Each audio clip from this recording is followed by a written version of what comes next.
हरे कृष्णा। सभी भक्तों का स्वागत है आज की वैष्णव एटिकेट क्लास में। तो हम शुरू करते हैं मंगलाचरण से।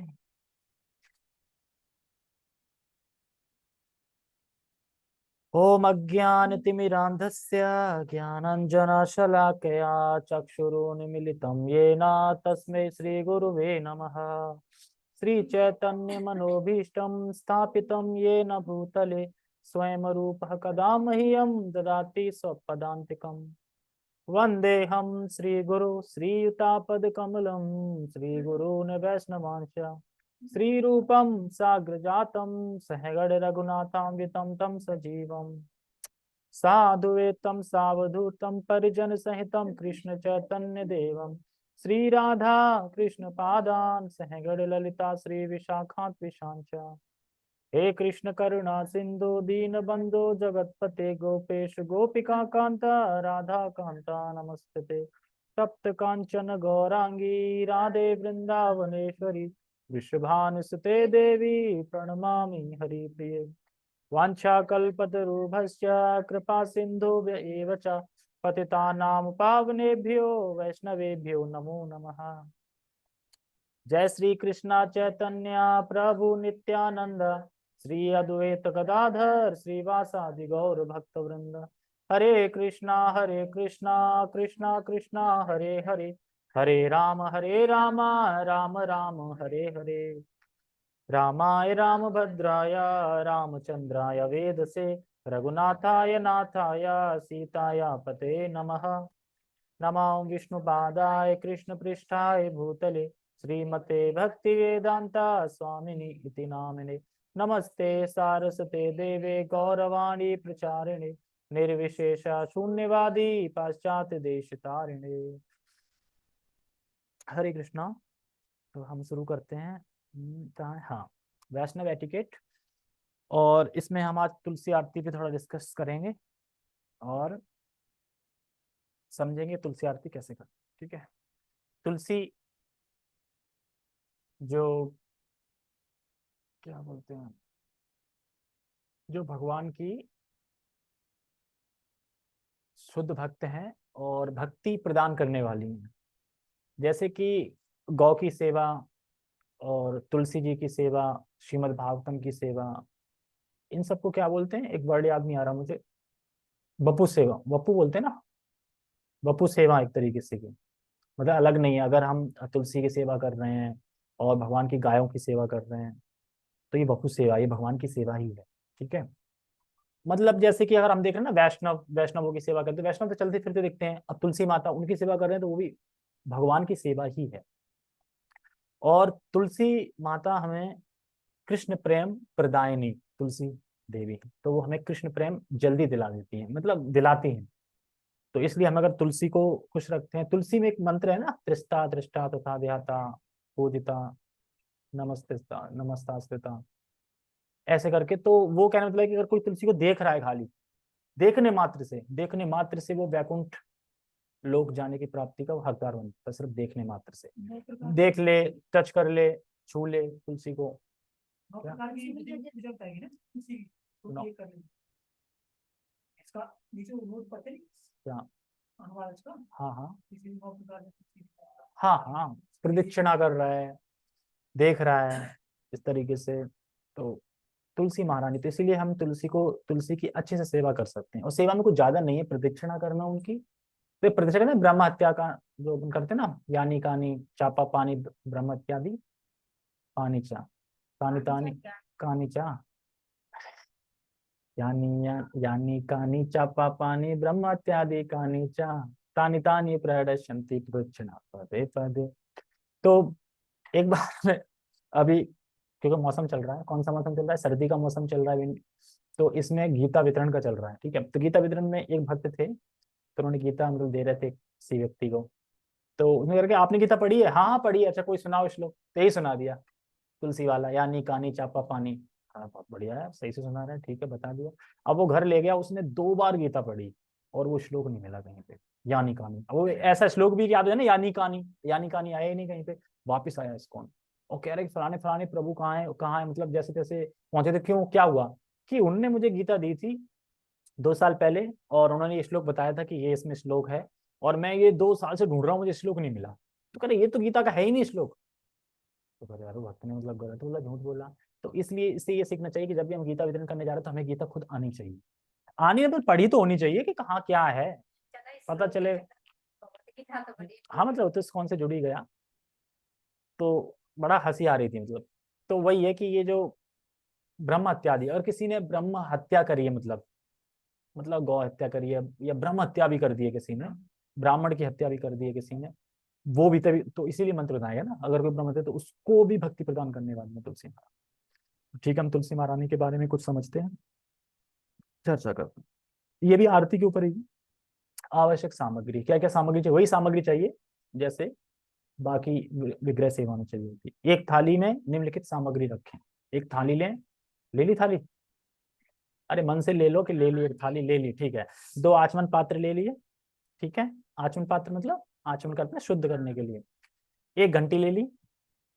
3 अगरबत्ती स्टैंड के साथ, 3 अगरबत्ती लगती है ना, उसमें भी 3 थे, इसमें भी 3 थे। और 2 दीपक, 1 अगरबत्ती अर्पण करने के लिए तथा दूसरा अगरबत्ती एवं आरती जलाने के लिए। तो 2 दीपक लेने, एक आरती अर्पण करने के लिए तथा दूसरा अगरबत्ती एवं आरती जलाने के लिए, ठीक है। एक छोटी थाली में फूल लेने। इतनी चीजें हमें रखनी है तुलसी महारानी, ज्यादा नहीं रखनी, तुलसी माली गमले में रख ली, एक थाली ले ली छोटी सी, 2 आचमन रख लिए, घंटी रख ली उसमें, एक अगरबत्ती स्टैंड रख लिया और 2 दीपक रख लिया, एक छोटी थाली में फूल रख लिया, बस ये रखना है। अब विधि करनी कैसे है, पहले आचमन करें। ओम केशवाय नमः, ओम नारायण नमः, ओम माधवाय नमः, ठीक है। अगरबत्ती 7 बार श्रीमती तुलसी महारानी के पूरे शरीर को अर्पित करें। कितनी बार, 7 बार। शरीर कहाँ है, शरीर है, शरीर है ये पूरा, वो नीचे चरण है, बीच में वो मान लो, ऊपर उनके वो मान लो मुख, ठीक है। ठीक है, ये करने के बाद फिर एक दीपक 4 बार चरणों पे घुमाना है, 2 बार नाभि कमल पे और 3 बार मुख कमल पे और 7 बार पूरे पे, सर्वांग। तुलसी महारानी है।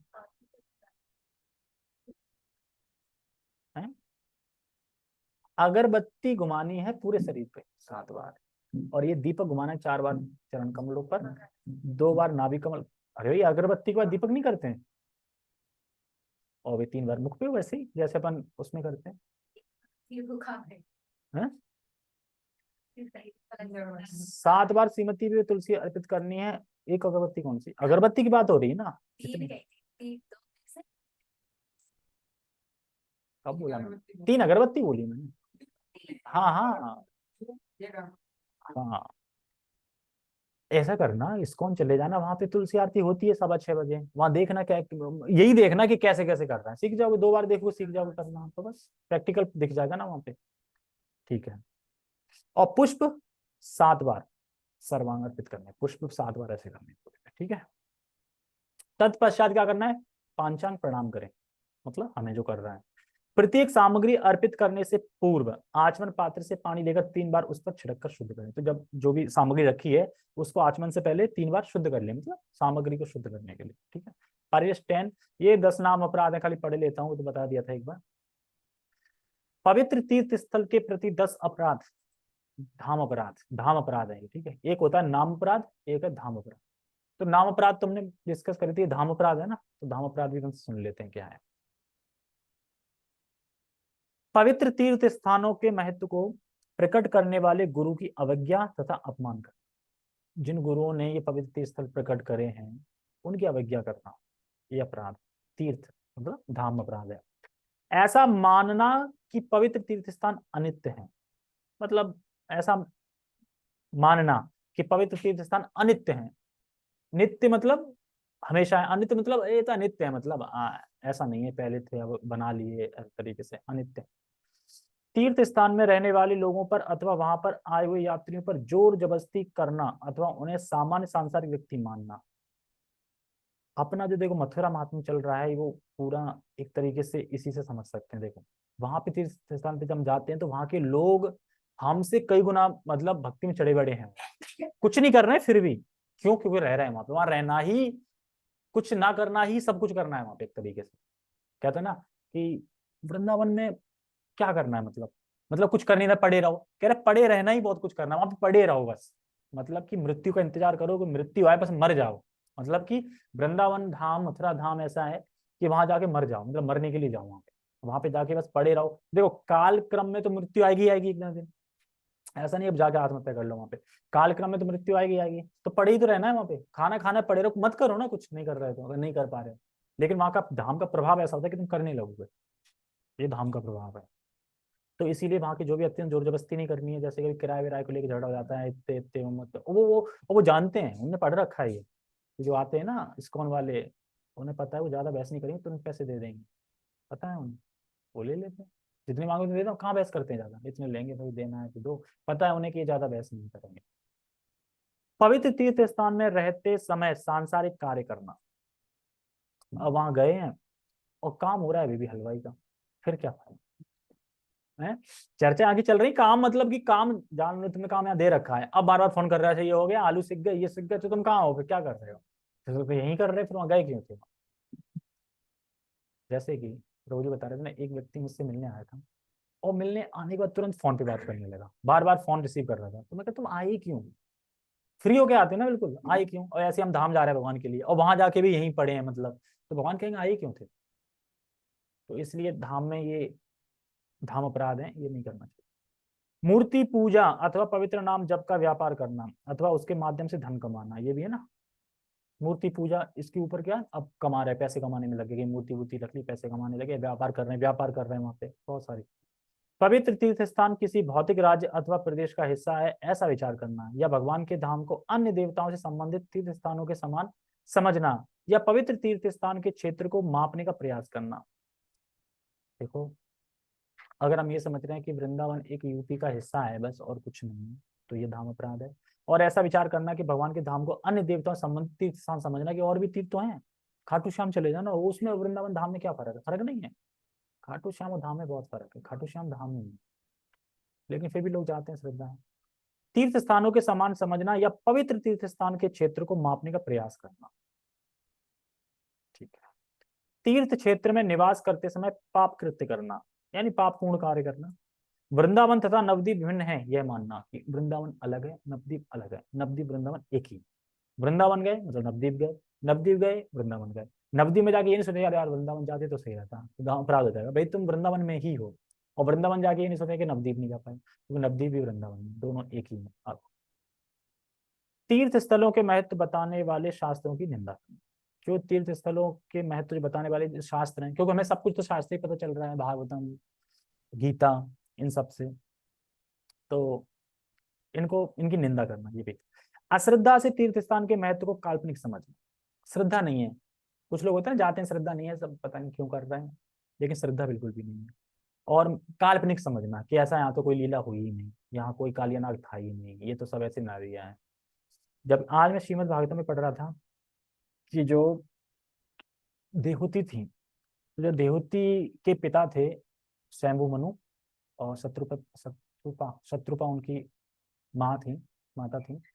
तो जब दोनों ये पति की तलाश में जब निकले थे अपने राज्य से रथ पे, स्वर्ण रथ पे, तो इधर यहाँ पे जो कर्दम मुनि थे तपस्या कर रहे थे, भगवान विष्णु उनसे प्रसन्न हो गए थे, तो इन्होंने मतलब काफी गुणगान किया भगवान का, फिर भगवान ने भी किया। उसके बाद फिर लास्ट में ये अपनी इच्छा कहते मुझे शादी करनी, मतलब हालांकि वैसे भोग वृत्ति से शादी नहीं करनी थी, क्योंकि उनके पिता ने बोला था कि तुम्हें सृष्टि करनी है, आगे बढ़ाने हैं, पुत्रों को उत्पन्न करना है, संतानें करनी है, इस तरीके से, तो कोई इंद्र तृप्ति के लिए नहीं शादी करनी थी। हालांकि जब भगवान के दर्शन हो गए तो सोचो कि भौतिक आसक्ति रह सकती है, भगवान के दर्शन के बाद तो क्योंकि भगवान दर्शन तभी होंगे जब भौतिक आसक्ति नहीं होगी, और हो ऐसा हो नहीं सकता कि है तो हो जाए, क्योंकि जब ध्रुव महाराज थे, जब वो भी गए थे, तो भगवान जब दर्शन हुए तो क्या कोई बहुत भौतिक आसक्ति थी उनमें, कुछ नहीं होता, सब खत्म होते गए थे उस हिसाब से। लेकिन जब भगवान मिल जाते हैं फिर कुछ नहीं मांगने रहता, फिर तो बस भगवान रहते हैं। लेकिन उनके मन में थी, इच्छा थी कि मैं शादी करनी है, तो कह रहे कोई योग्य कन्या चाहिए, तो भगवान कह रहे कि मेरे जाने के बाद थोड़े दिनों में आपके पास शंभु मनु आएंगे अपनी देहूती कन्या को, कन्या के लिए, हमारे लिए, वो आपके लिए उपयुक्त है, आप जैसा चाहते हैं वैसे ही है, आप मतलब साथ मेल देगी, सही भक्ति भक्ति में सब चीज में, तो आप उनसे विवाह करना। तो ये बात स्वयंभू मनु को भी पता था कि कर्दम मुनि ऐसे ऐसे ब्राह्मण मतलब हैं, मुनि हैं, उनसे होगी, और कर्दम मुनि को भी पता था। तो दोनों में फिर बात होती है, तो बता रहे देहूती इतनी खूबसूरत थी कि कर्दम मुनि खुद कहते हैं कि मैंने सुना है कि एक बार तुम्हारी पुत्री छत पर खेल रही थी, गेंद खेल रही, तो स्वर्ग के गंधर्व, स्वर्ग लोक के गंधर्व थे विश्वावसु, वो देख कर मतलब कि विमान से गिर पड़े, इतनी खूबसूरत थी देवती। अब इससे हम क्या सीख सकते हैं कि पहले के जमाने में भी, मतलब पहले के उसमें भी हेलीकॉप्टर वगैरह थे, मतलब विमान उड़ने वाले, लेकिन हम सोच रहे हैं कि अब बना दिए, नहीं पहले भी थे। दूसरा, छत पे खेल रही थी, यानी छत भी थी, यानी महल भी थे। और महल कैसे थे? छोटे महल से ऊपर से दूर से दिख जाएगी कौन सुंदर है क्या है, नहीं ना, यानी ऊंचे ऊंचे महल थे। और हाँ, तो ऊंचे ऊंचे महल थे, तब भी महल थे। अभी तो ये बना रहे हैं ना ऊंची इतनी बिल्डिंग है तो कुछ भी नहीं है, तब इससे भी ऊंचे ऊंचे थे। तो मुझे इतनी खूबसूरत थी कि वो देख के मतलब गिर गए, समझ ना रहा, खूबसूरती देख के गिर गए। अब गिरने वाले मर नहीं गए, इतनी शक्ति तो होगी उन्होंने की, फिर वापस पहुंच गए होंगे। तो करदम मुनि कह रहे थे कि मेरा सौभाग्य है। फिर उसके बाद करदम मुनि फिर शादी का स्वीकार कर लेते हैं। और जो 7 तरह की शादी बताई गई है भागवतम में, उनमें से श्रेष्ठ शादी है जो मुनि की, जो सबसे श्रेष्ठ शादी है जो जो ब्रह्मा के हिसाब से, जो कि जिसमें पिता अपनी कन्या को, मतलब कन्या का हाथ वर को देता है, इस तरह से पिता ढूंढता है वो ऐसे करके, ये सबसे श्रेष्ठ शादी है। तो वो करदम मुनि ने की थी। और किस लिए? और करदम मुनि ने ये बोल भी दिया था कि देखो ऐसा नहीं है कि मैं हमेशा साथ रहूंगा, मैं बस पुत्र देके और मैं फिर अपने निकल जाऊंगा, ठीक है, बाद में। हाँ, कपिल देव भगवान देवती माता। तो मैं ये क्यों बता रहा था? हम्म?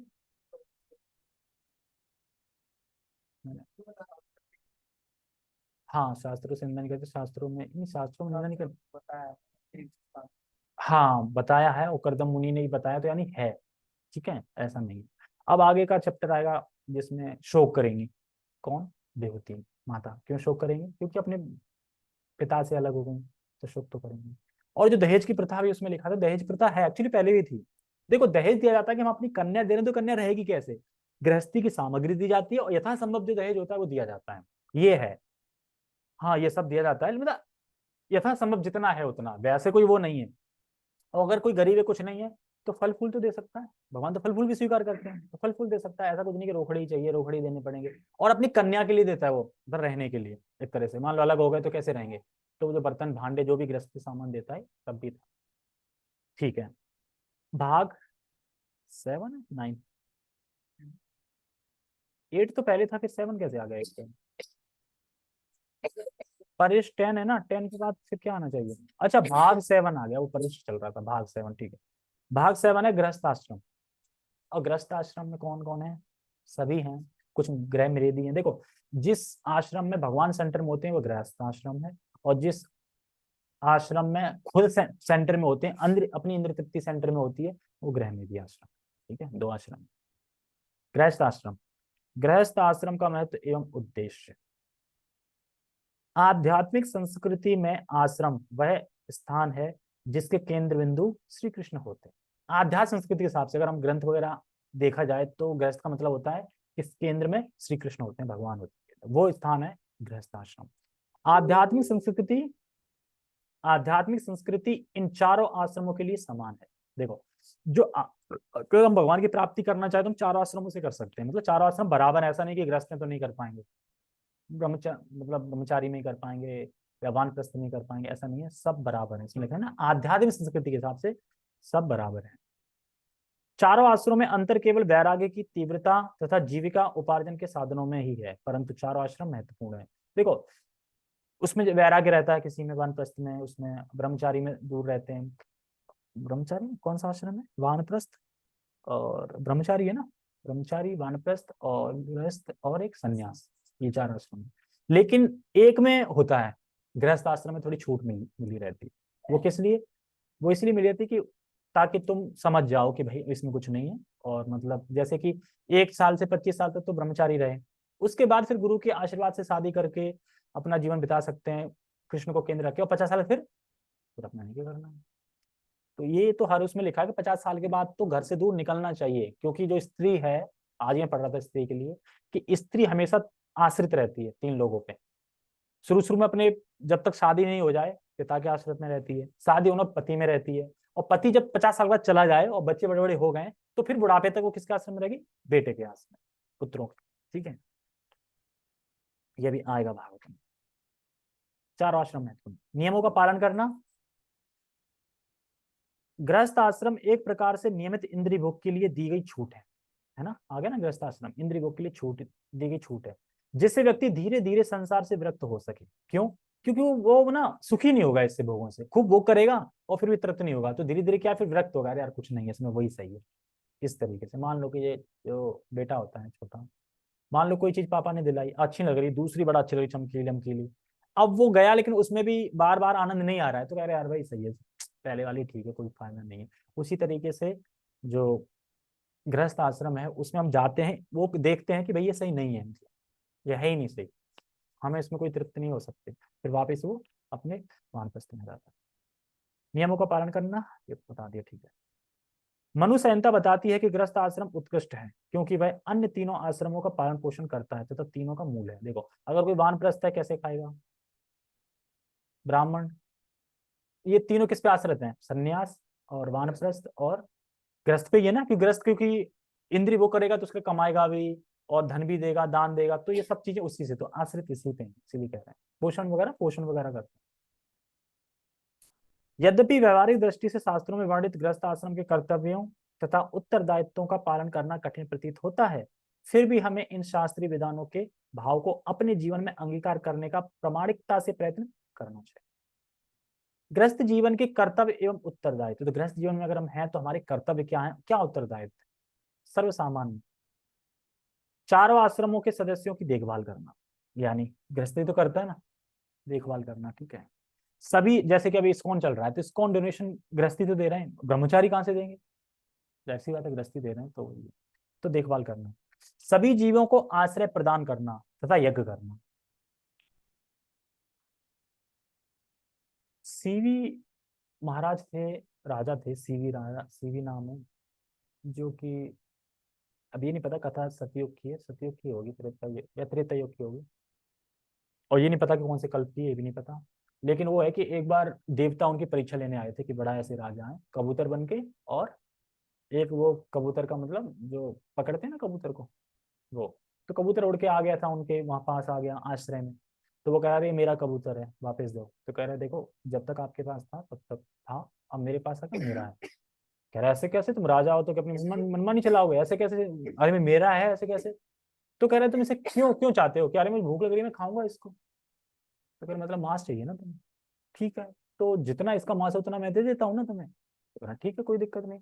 तो राजा था, हो सकता था कि राजा तो किसी और का मांस दिलवा सकता था, काफी जानवर हैं, लेकिन वो हिंसक नहीं था कि भाई अब मैं किसी को मार के इसका करूं, तो क्योंकि कबूतर उसके आश्रय में आया था कि बचा लो मुझे जो भी करके, हाँ, तो फिर उसने अपना मांस काट काट के दिया ना। तो यानी जो कोई हमारा आश्रय में आएगा तो हमें उसका मतलब आश्रय प्रदान करना चाहिए सभी जीवों को, अगर कोई हमारे जीव आश्रय में आ रहा है तो हमें उसे सुरक्षा देनी चाहिए। तो फिर वो मांस दे देते हैं, कम पड़ता जाता है, पता चलता है वो देवता होते हैं, इंद्र होता है, और इंद्र होते हैं और कोई देवता होते हैं। तो फिर उसके बाद भगवान बड़ा पसंद आते हैं कि तुम पूरे उसमें जाने जाओगे, उसमें कितना बड़ा मतलब अपना मांस काट के दे देना, पहले तो देता अपना दर्द कितना होगा ये देखो, दर्द पे ही बस खत्म है, उसके बाद सोच ही नहीं पाएंगे। और कोई दर्द, अगर दर्द होगा खून निकले तो वैसे बेहोशी हो जाएंगे, अभी तो देख के बेहोश हो जाए, और कर ही नहीं पाएंगे, ठीक है। वरिष्ठ लोगों की सेवा करना, जो बूढ़े बुजुर्ग लोग हैं, वृद्ध लोग हैं, उनकी सेवा करना, ये किसमें दिया है, श्री चैतन्य चरितमृत आदि दिया है। श्रीमद भागवतम 11-18-42 में दिया है, ये सभी जीवों का आश्रय, हो सकता है सीवी की कहानी कथा इसमें, नॉट कंफर्म पर हो सकती है इसमें। सभी के हित के लिए कार्य करना, श्री चैतन्य चरितमृत में आदि बताए, सभी हित के लिए कार्य करना, सभी हित के लिए कार्य करने क्या है, हरि संकीर्तन, सबका हित होगा, लाभ होगा। अतिथि सेवा, भगवान का आदेश, अतिथि सेवा के बारे में पढ़ाई था। दीनहीन गरीबों पर दया करना, श्री चैतन्य चरित अन्यत्र, दीनहीन गरीब पर दया करना, तो दया का मतलब क्या है यहाँ पे,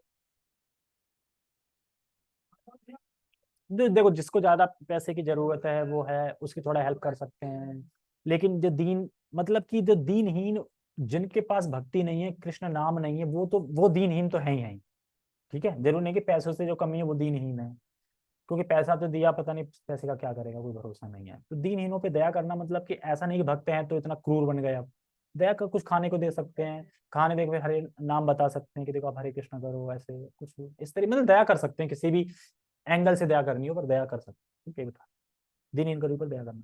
भक्तों की सेवा करना गृहस्थों का मुख्य कर्तव्य, भक्तों की सेवा करना ये मुख्य कर्तव्य, बाकी सब का सेकेंडरी कर्तव्य बता दिए, मुख्य कर्तव्य ये है श्री चैतन्य चरितमृत अन्यत्र में।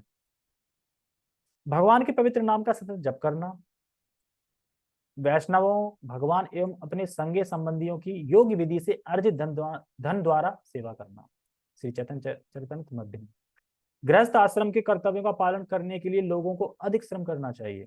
गृहस्थों को पितृ, साधु, संत, देवता, जीव तथा अन्यों का ऋण यज्ञ अथवा अन्य कर्मकांडों द्वारा लौटाना पड़ता है, परंतु भगवान श्री कृष्ण की शरण में आ जाने से उनकी सभी ऋणों से तत्काल मुक्ति हो जाती है। देखो, हम जब जन्म लेते हैं तो हमारे पितृ का ऋण होता है, साधुओं का होता है, संत का होता है, जीव का होता है, अन्य जीवों का होता है, और यज्ञ अथवा कर्म कांड द्वारा हमें लौटाना पड़ता है। कर्म कांड मतलब कुछ ना कुछ करके लौटा रहे हैं ना, जैसे तैसे, क्योंकि सूर्य का भी ऋण है, इस देवता का भी ऋण है, अब इतना ऋण भर चुका है तो हम अब चुकाते ही रहेंगे अगर जन्म लेके कर्म कांड से कुछ दे के इस तरीके से। लेकिन भगवान की शरण में जो जाता है सारे ऋणों से तत्काल मुक्त, फिर कोई ऋण नहीं चुकाना है।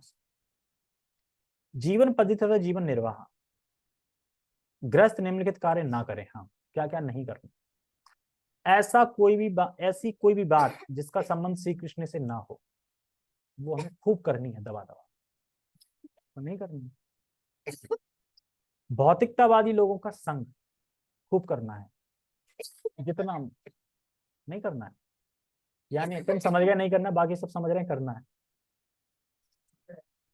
नहीं करना है। पत्नी, बच्चे, मित्र आदि के संग में घरेलू सुख सुविधा में आसक्त होना तथा कर्तव्यों के निर्वाह में उदासीन होना। देखो, ऐसा नहीं अब सुख सुविधा में ही आलसी हो गए, सुख सुविधा में ही पड़े हैं, और जो अपने कर्तव्य है ना उसमें उदासीन हो गए बिल्कुल। देखो, घर का भी कर्तव्य होता है, उस कर्तव्य में उदासीन हो गए बिल्कुल, और बस सब मिल जाए, मतलब उदासीन मतलब कि एकदम अरे ये तो होता रहता है ऐसे करते, मतलब आज जो हो रहा है होता रहेगा, कोई कर्तव्य नहीं, इग्नोर करना। उदासीन मतलब कि एक साइड हो जाना। कर्तव्यों के निर्वाह में उदासीन होना क्या है, क्या क्या कर्तव्य हैं जिनमें उदासीन हो जाना, मतलब छोड़ देना। सबसे पहला है प्रातः काल शीघ्र उठकर स्नान करना, बस ये नहीं हो सकता, बाकी कुछ भी करना। रात को 12 बजे तक जगवा लो, वो भी जग लेंगे, है ना। प्रातः काल सुबह और सर्दियों में,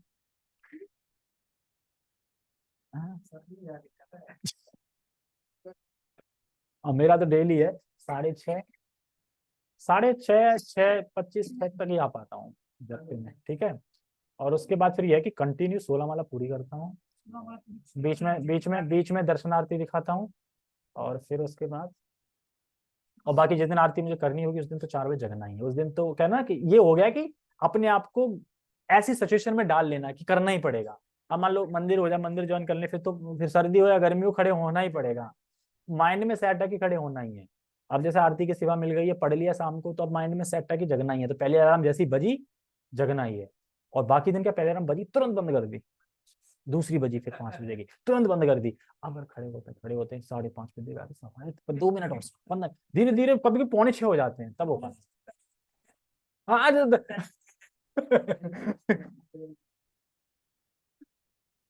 तो ये है मतलब कि अभी जगने का थोड़ा वो है, मतलब गर्मी में तो फिर भी देखो लास्ट 4:30 5 तक उठ जाते हैं, लेकिन सर्दियों में तो सब ठीक है।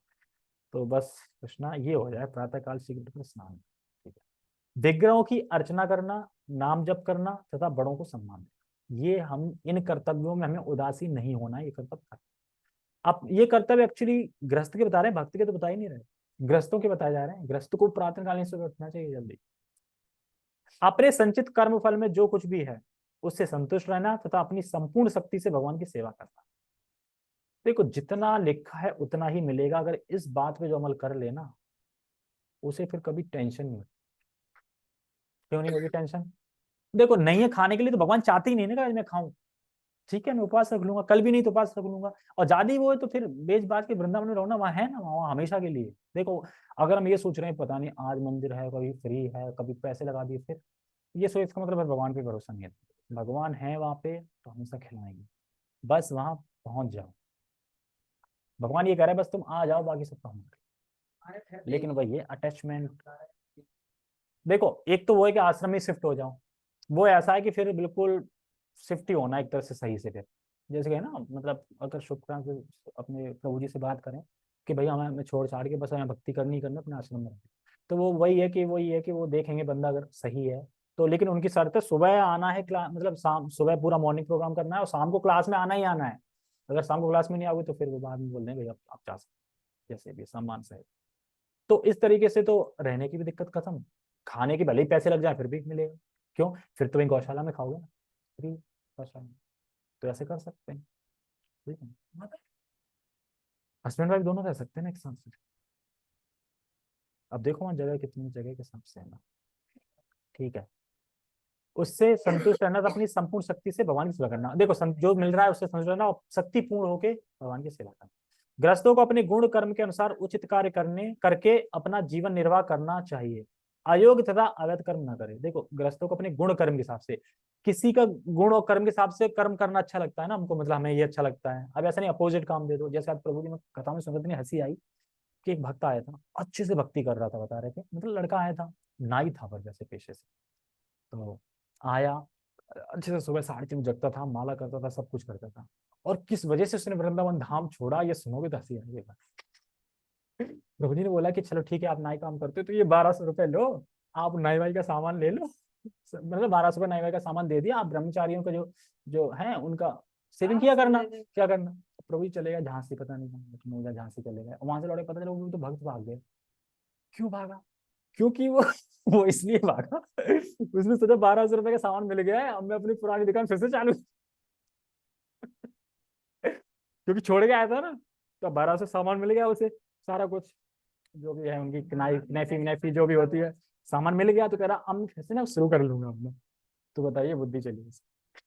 कह रहे बता क्या बोलूं। तो ऐसे मतलब ये है कि ने? और कैसे नहीं, 1200 रुपये का सामान मिल गया तो सामान से अब मैं बाकी अपना काम शुरू कर दूंगा वहां पे। अरे भाई अगर कोई मंदिर आ रहा है रहने के लिए, इसका मतलब कहीं जॉब नहीं है, कुछ नहीं, जॉब ऐसे पैसे नहीं है तभी तो आ रहा है ना। मान लो कुछ नहीं है तभी तो जाओगे ना तुम अब। अरे दिमाग में आया उसके, अब जो भी है उसके दिमाग में ये आया कि सामान मिल गया है। देख क्योंकि उसकी अटैचमेंट अपनी दुकान से थी ना वहां से, तो उसने सोचा कि अब मिल गया है सामान तो मैं शुरू कर दूंगा, क्या दिक्कत है। अब 1200 रुपये का सामान खूब आ गया होगा, उसका पॉलिश वॉलिश वो नैपी नैपी चेक सब आ गया होगा, वो अगले दिन भाग गया। तो यार तो वही है, उसे पता नहीं कि वृंदावन में रहना ही कितना वो है, सांस सांस लेने में भक्ति। ठीक है आगे। रिश्वतखोरी ना करें तथा अपने आश्रितों को भी ना लेने दो। ना तो रिश्वत लें ना अपने आश्रितों को लेने दें। श्री चैतन्य चरित में कहते हैं शरीर तथा आत्मा को एक साथ रखने के लिए जितना आवश्यक हो उतनी ही कमाई करनी चाहिए। ठीक है। केवल भक्ति योग का पालन करने के लिए ही धन कमाएं। और समझ रहे हैं धन किस लिए कमाना है? जिससे हमारा शरीर निर्वाह होता रहे और हम भक्ति करते हैं। जैसे विग्रह की अर्चना करना है उसके लिए पैसा चाहिए, उत्सव मनाना है भगवान के लिए, अब जन्माष्टमी मनानी तो पैसा तो चाहिए ना। तो इतना मतलब कमाई की ये सब मन जाए सही से। भक्तों को घर बुलाना, भक्तों को घर बुलाना, इससे मुझे याद आया था, एक लिस्ट बनाओ कितने लोग हैं, सबके बर्थडे नोट करो, ठीक है। बर्थडे हम सब मिलके देंगे, देखो बर्थडे नोट करो, जिसका बर्थडे होगा उसके घर में कथा होगी एक दिन उस दिन, और उस घर में खाना वाना होगा। और जो भी एक का होगा ना, मान लो 10 लोग हैं, 10 में से एक का होगा तो 9 तो बचे ना, 9 पैसे मिलाएंगे उससे हम केक खरीदेंगे और केक सेलिब्रेट करेंगे। इससे क्या है कि इससे ये है कि इससे ये अच्छा है कि एक तो आप भक्तों को खिला दोगे, ठीक है, प्रसाद खिला सकते हो। दूसरा तुम्हारे घर में भी कथा हो जाएगी।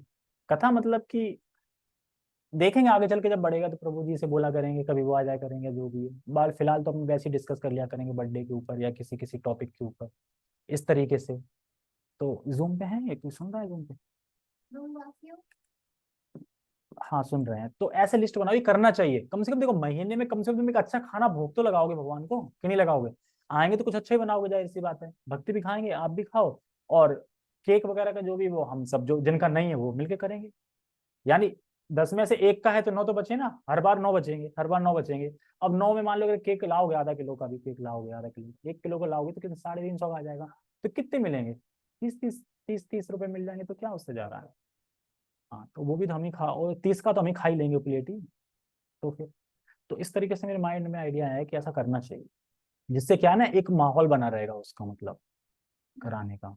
थोड़ा कीर्तन, देखो आधे घंटा कीर्तन किया करेंगे, आधे घंटे कथा, आधे घंटा अपना जो भी केक कटिंग वगैरह जो भी हुआ करेगा। और कृष्णा कॉन्शियसनेस बर्थडे मनेगा इस हिसाब से, समझ गए? नहीं वैसे कैसे मनेगा? केक तो देखो सब ले ही आते होंगे, जिसका आता होगा ना कैसे ले ही आते होंगे, लेकिन वैसे ही मना लिया। तो इससे अच्छा कृष्णा कॉन्शियसनेस बर्थडे बनेगा तो अच्छी बात है। और है ना? कोई भक्त, मान लो कोई भक्त गुब्बारे ले आया, उसने सजावट कर ली गुब्बारे, किसी ने केक कर लिया, किसी ने कुछ बिस्कुट वगैरह ले लिया, किसी ने नमकीन ले लिया, तो सारा कुछ हो जाता है सब करते हैं तो, है ना? बस जिसके घर में होगा उसको सिर्फ प्रसाद बनाना होगा, उसके लिए सिर्फ प्रसाद ही है, बाकी सब तो जल्द से हो जाएगा। उसके लिए प्रसाद रहेगा मैम ये। तो बताना अगर करना चाहें तो एक लिस्ट बना लो किसका बर्थडे कब आ रहा है, और पहले से याद रखना है, उसे विश करना है। और जूम वाले पे हैं कितने? सिद्धाल के घर के हो गए साहब, बस दो ही तो। और कौन? ठीक है। अब मुझे ये कहाँ याद आया, ये आया भक्तों को घर बुलाना, लिखा ना, भक्तों को घर बुलाना, तुमने बुलाया भक्तों को घर? कहाँ? अरे वो तो एक कीर्तन के लिए हो गया, वैसे प्रसाद पे बुलाना या वैसे आमंत्रित करना, केवल इंद्रिय भोग के लिए पैसा ना कमाएं, कहने का मतलब ये। स्वयं की जीवन पद्धति को इस प्रकार संयुक्त करें जिससे जीवन में भगवान के विषय में श्रवण कीर्तन करने के लिए योग्य अवसर उपलब्ध रहे। और केक, ये केक नहीं, केक फिर इस्कॉन से ही आएगा, लेकिन केक इस्कॉन से आएगा, केक ये वाला आएगा जो कल आया था ना, वैसा केक ला। भले ही कम आए, दो दो कतरियां मिल जाएगी, कोई दिक्कत नहीं। इसी का 7 जनवरी अरे इस्कॉन पे पता नहीं कैसे लिख गया, अब भगवान की कृपा से प्रसाद आ रहा है तो फिर हम ले रहे हैं, क्या करें। ठीक है, समर्पण, और यहाँ से हम आगे कल पढ़ेंगे, ठीक है काफी टाइम। जगत गुरु शील प्रभुपाद की जय, श्रीमद् भगवद गीता की जय, निताय निताय गौर प्रेमानंदे, हरि हरि बोल।